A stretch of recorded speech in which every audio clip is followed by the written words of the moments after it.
आल तू जलाल तू आए ब्लाक टाल तू आल तू जलाल तू आई ब्लाक टाल। तू बस आज रात किसी तरह हम उस चुड़ैल से बच जाए तो फिर कभी इतनी रात गए अपने घर से बाहर नहीं निकलेंगे। ठीक कहा भाई। पता नहीं हमारी कौन सी मति मारी गई थी जो इतनी रात में शादी से लौट कर आ गए। इससे अच्छा तो हम लोग वहीं पर ही रुक जाते। रतन और संजय रात के लगभग 1 बजे अपने एक दोस्त की शादी से लौट रहे थे, लेकिन उन्हें यह डर था कि कहीं उन्हें गांव में चुड़ैल न दिख जाए, जो आजकल गांव के लोगों की सर काट रही थी। वह रात में दिखने वाले लोगों की सर काटकर अपने साथ ले जाती थी, जिसका खौफ गांव में बुरी तरह फैल रहा था।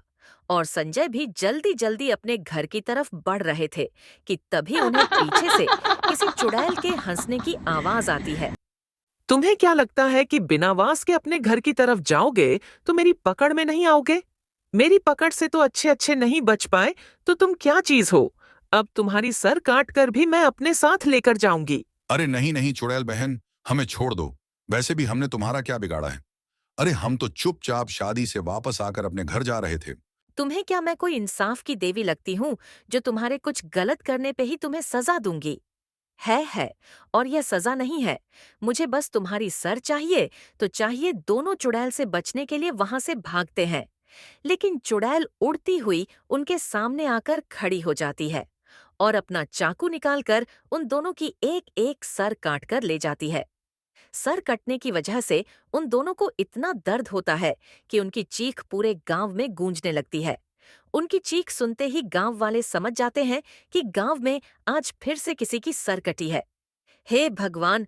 कहीं उस चुड़ैल ने संजय जी की सर तो नहीं काट ली। मैंने उनसे कहा था, इतनी रात गई, शादी से वापस मत आना। लेकिन लगता है उन्होंने मेरी बात नहीं मानी।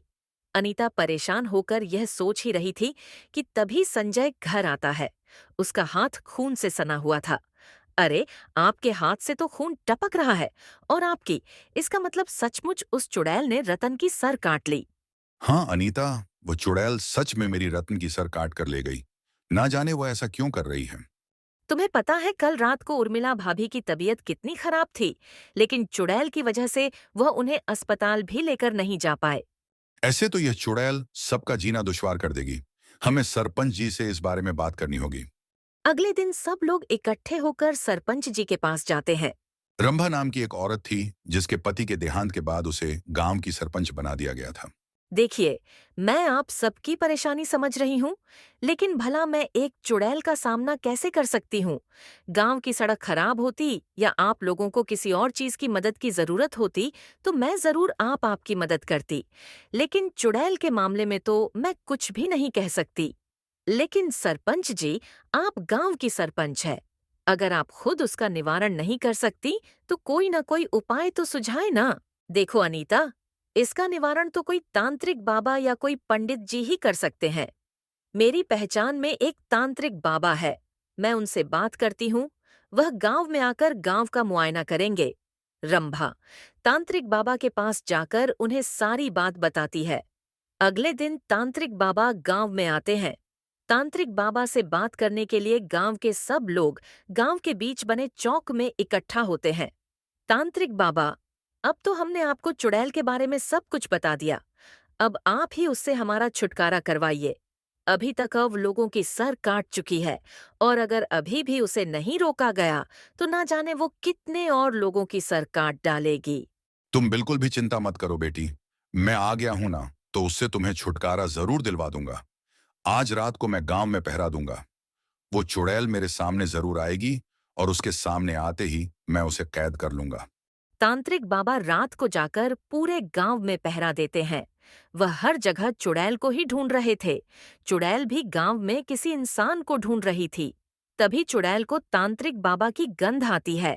इंसान की गंध समझकर वह तांत्रिक बाबा के सामने आकर खड़ी हो जाती है। तू यहाँ पर क्या कर रहा है? मुझे तेरी सर नहीं चाहिए। जा यहाँ से।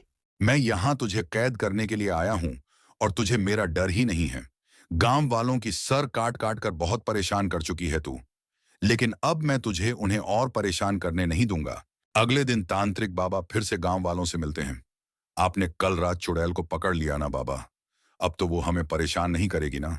वो मेरी पकड़ में नहीं आई और अब वह मेरी पकड़ में आएगी भी नहीं, क्योंकि वह अपना बदला पूरा कर रही है। लेकिन आखिर उसके मन में यह बदले की भावना कहां से आई है, यह मैं नहीं जानता, और जब तक मुझे यह पता नहीं चल जाता, तब तक मैं उसका निवारण नहीं कर सकता। तुम लोग सच सच बताओ, कहीं तुमने तो चुड़ैल के साथ कुछ नहीं किया था? अरे आप कैसी बातें कर रहे हो बाबा? भला हम चुड़ैल के साथ कुछ बुरा कैसे कर सकते हैं? वो आपको भरमाने ही की कोशिश कर रही है। आप उसकी बातों में मत आइए। तांत्रिक बाबा वहां से चले जाते हैं और अपने ध्यान पर बैठते हैं। वह चुड़ैल से बात करने की कोशिश कर रहे थे, लेकिन चुड़ैल उनके सामने ही नहीं आ रही थी।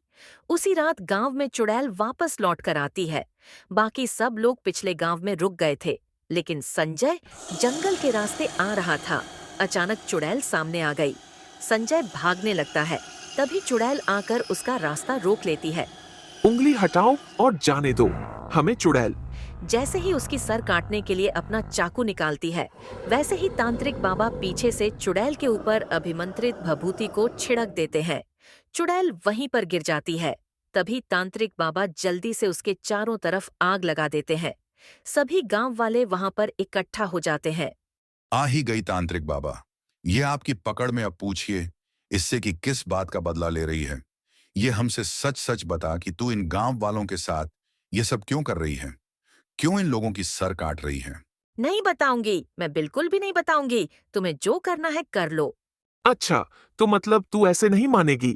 तांत्रिक बाबा वहां पर एक यज्ञ कुंड बनाकर तैयार करते हैं और मंत्रों को पढ़ते हुए चुड़ैल पर भभूति छिड़कने लगते हैं, जिससे चुड़ैल जोर जोर से चिल्लाने लगती है। छोड़ो, मुझे बंद करो ये सब, वरना मैं किसी को नहीं छो। तू अब मेरी पकड़ में है, इसलिए किसी को नुकसान नहीं पहुंचा सकती। सच सच बता, तू ये सब क्यों कर रही है? वरना हमेशा के लिए तुझे कैद करके ले जाऊंगा। कैद होने की बात सुनकर चुड़ैल डर जाती है और तांत्रिक बाबा के सामने सब कुछ सच सच उगलने लगती है। ठीक है, मैं सब कुछ बताती हूँ, लेकिन मुझसे एक वादा करो कि सच जानने के बाद तुम्हें मेरी मदद करनी होगी। जब तक मुझसे वादा नहीं करोगे, तब तक मैं तुम्हें कुछ नहीं बताऊंगी। ठीक है, मैं तुमसे वादा करता हूँ कि मैं तुम्हारी मदद करूंगा, लेकिन उससे किसी को कोई नुकसान नहीं पहुंचना चाहिए। ये ठीक है, अगर तुम मेरी मदद करोगे तो किसी को कोई नुकसान नहीं पहुंचेगा। इस गांव में जो पीपल का Kenapa tak tidur lagi, ha?